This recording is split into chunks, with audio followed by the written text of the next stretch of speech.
Good afternoon. You're in the spotlight with God. And today, we have a special guest today, Carlos Muhammad. And Muhammad's going to tell us the story of his life and how that God changed him and how he's changing other men and making a movement in the Baltimore community.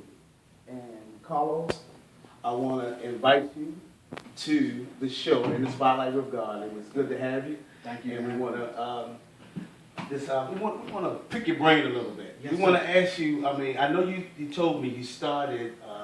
You was on the street at one time, and then God changed your life, turned you around, and you're helping the other men on the street. Yes, sir. And you're even advising the men. So we're gonna talk. The first thing we just want to talk about is what happened on the street when you was on. How did that life come about? Well, first, Brother Boone, I want to thank you Oh, okay. for inviting me to do this on your show.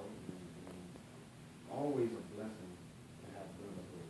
Amen. And when we have brotherhood, then we know that we can get some work done. Right. But as a teenager, I was like any other typical teenager, growing up. But of course, in the inner cities, at a certain point, we begin to be pulled into what we believe is normal activities in the surroundings that we grow up in. And in fact, there's the acronym POME, product of my environment or product of our environments.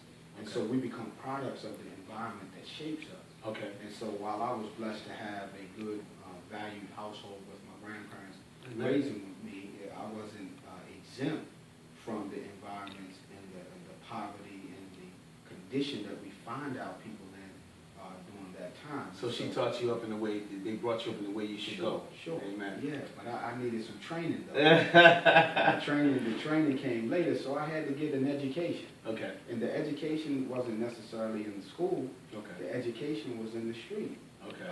And so I dabbled and dabbled like many of our brothers and sisters do. But at a certain point, when God knows that there's something else in you, because He's the Almighty, He's the Creator, He's the best knower, He's the all-wise and the all-seeing. So what was dormant in me was poured out by hearing a message, and hearing that message was by a brother that is affectionately known as Malcolm X. Yeah. Okay. Yeah. I took a trip up to Harlem with my uncle. And in those days, you could go on 125th Street, and there would be vendors all over the place. And brother sold me a cassette tape called The Black Man's History. And that was my first insight into Malcolm X, and it touched me. Amen. And sad to say, when I looked a little further into Malcolm's life, I found out that he was assassinated. Right. Amen. Yeah. So then I read his autobiography. Amen. And as a result of reading his autobiography, most young brothers or most men that read his autobiography see themselves. Okay. So I saw a brother talking about his upbringing and how he had became wayward and how he had became backwards.